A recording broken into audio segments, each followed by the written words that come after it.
Hello everyone and welcome to this LyricLand video with me, Mr. Linham, where today we're doing the Listening Project.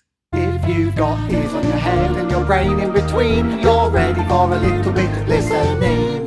Ning, ning, ning, listening. This week's Listening Project by Johann Sebastian Bach, one of the most famous classical composers, is called Air on a G String. It's been adapted many times and it's a piece of music that you might hear at a wedding. The first question I have for you is which kind of classical ensemble is playing it? Originally it was written for a full orchestra, but this is a reduction. I'd like to know which group of instruments from the orchestra are performing this piece. Secondly, I'd like you to describe the timbre of those instruments. That's the way that they sound. You could use terms like bright and dark. You could say about clean sounds and dirty sounds. You could say about rough and smooth sounds. So when you listen to these instruments, what is their timbre? And finally, number 3, what classical era is Bach from? Is he a really old composer from the Baroque era, or is he more modern, like a Romantic era from the 1800s, or contemporary classical from the 1900s? I want to know what era you think this piece of music comes from. You can find a link to it in the description below on YouTube and on Spotify, and if you're watching this video on LyricLand, there's a Spotify playlist below containing all of the songs from all of our listening projects. All you've got to do is select Air on a G String. I really hope you enjoy listening to this piece of music. I think it's really beautiful, and yes, you might even imagine someone getting married as you listen to it as well. How nice. Well, get listening.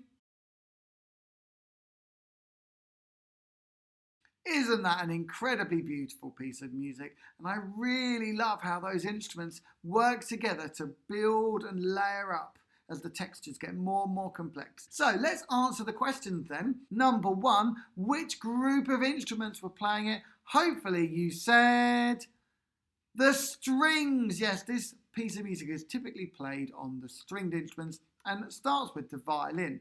It's called Air on a G String because when the more modern arrangement of this was put into a new key, it could be played just on one string, the G string, on the violin. So that's why it's called Air on a G String. Number 2, we've got to describe the timbre of these instruments. Well, violins, what do we think? What do they sound like? Violins, violas, cellos, double basses, and in some arrangements there's a piano as well. These are all stringed instruments, though piano technically is a percussion instrument, but it does have strings, doesn't it?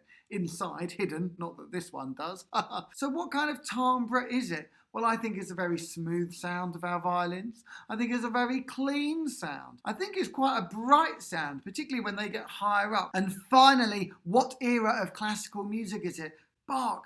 Well, Bach was here right at the beginning, so you needed to say Baroque music, because that's the era of classical music that Bach comes from.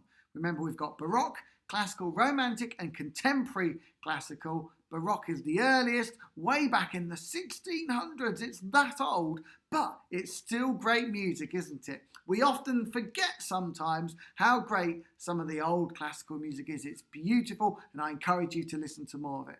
Well, I really hope you've enjoyed joining me to listen through to Air on a G String. I think it's an absolutely beautiful piece of music. And make sure that you've liked the video, subscribe to the channel, and go to lyricland.co.uk for more primary school music resources. I'll see you for another video sometime very soon.